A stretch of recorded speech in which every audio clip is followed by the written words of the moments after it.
Welcome to another episode of the So-Called Oreos podcast, the podcast where we discuss all the awkwardness, hardship, and hilarity that comes along with society labeling you white on the inside and black on the outside, also known as an Oreo. I'm one of your hosts, Amari Pollard, here with Kia Swinton. Janae Price. Ew, Janae. I'm sorry. I was like, should I say my last name today or should I not? You Whatever. sound like you were dying. That's cool. it probably sums up the day she's having, like starts That's off true. and then just Yeah. So guys, I know we mentioned this every week, but just wanted to say it again. We have a Patreon where you can support us. You can get access to our Discord channel and talk to us even more. And we also have merch, so don't forget to buy that. It's actually really nice, guys. We all have some, and we love seeing our listeners show us their purchases. And then also socials. So follow us at So-Called Oreos on Instagram, Twitter, Facebook. We don't have a LinkedIn, but if we had a LinkedIn, you could follow us there. So on to this week's discussion. We are talking about the nice guy. You may have heard of him. So the nice guy is an informal term commonly used with either a literal or sarcastic meaning for a man, often a young adult. In the literal sense, the term describes a man who is agreeable, gentle, compassionate, yada yada yada.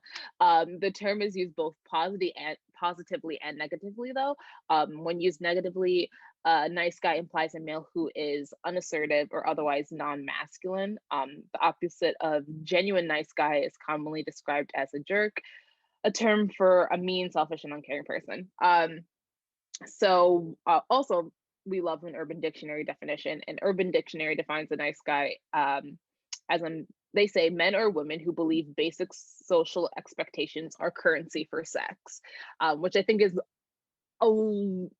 you find, I think people use that definition for a nice guy a lot, or it's implied.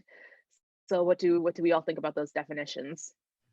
I did think, and I forgot to write this down, but as soon as we were, coming up with this idea on the outline, I started thinking about the female definition of a nice guy. And while a woman could be a nice guy, have you guys ever heard of like a pick-me?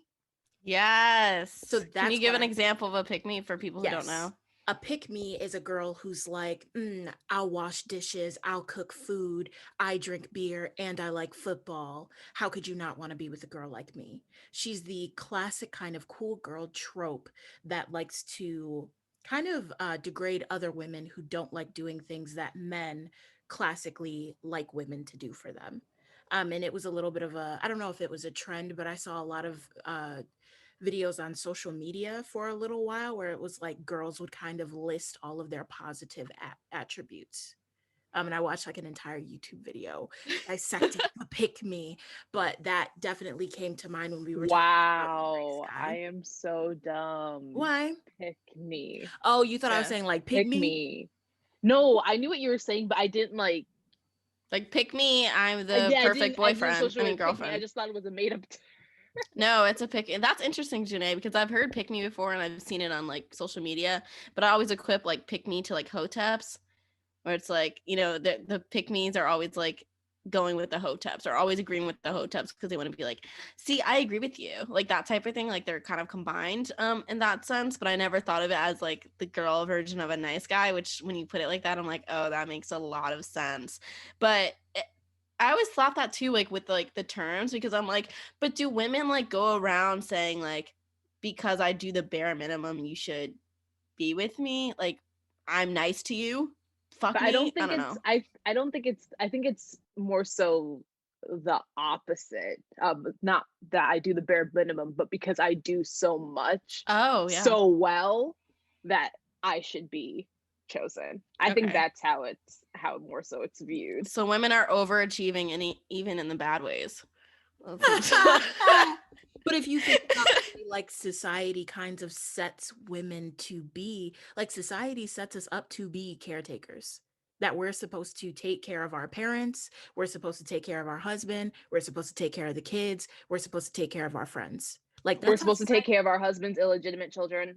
That too. That's That a no too. for me, dog. But I think that's the way society sets us up to be caregivers. So women, of course, even in the pick me sense, are going to be extra as hell. They're like hyper caregivers and they brag about being caregivers.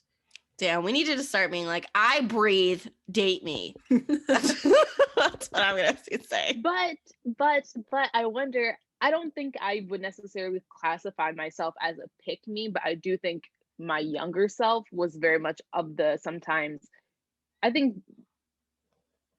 like, I wrote this down in the notes, but I think like in college, I never necessarily considered myself like a nice girl, but I noticed people would label me as a nice girl, and it was associated with this kind of like innocence.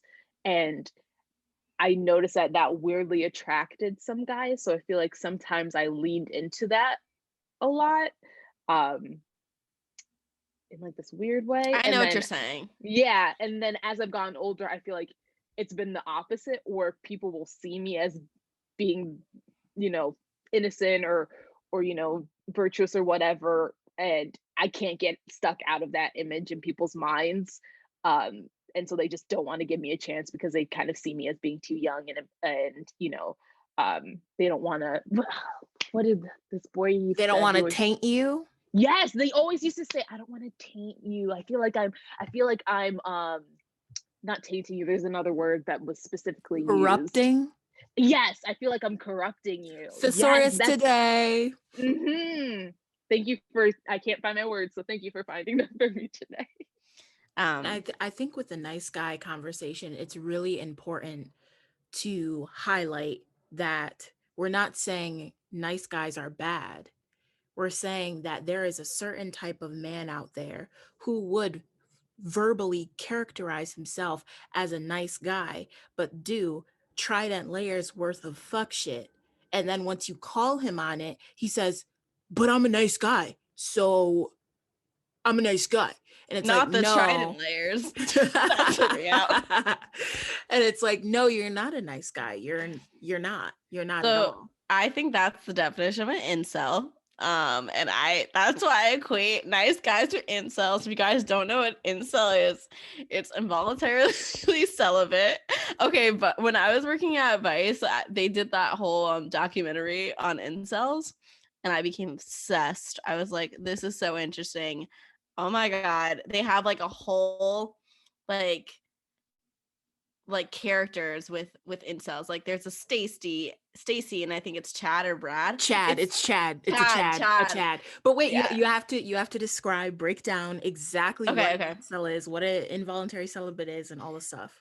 Okay, so incel is basically like someone who doesn't really have a life. They just are on the computer all day playing video games. They're not really social, and they believe because they're not jerks that they deserve like women and like relationships and sex, but they don't do anything to like actually get that. And they're actually like you typically very sexist and like racist actually. And they have like this whole forum where like if you're Stacy, you're like the blonde bimbo and you just like deserve bad to get like raped and shit because you're going after like the Brads and the Chads.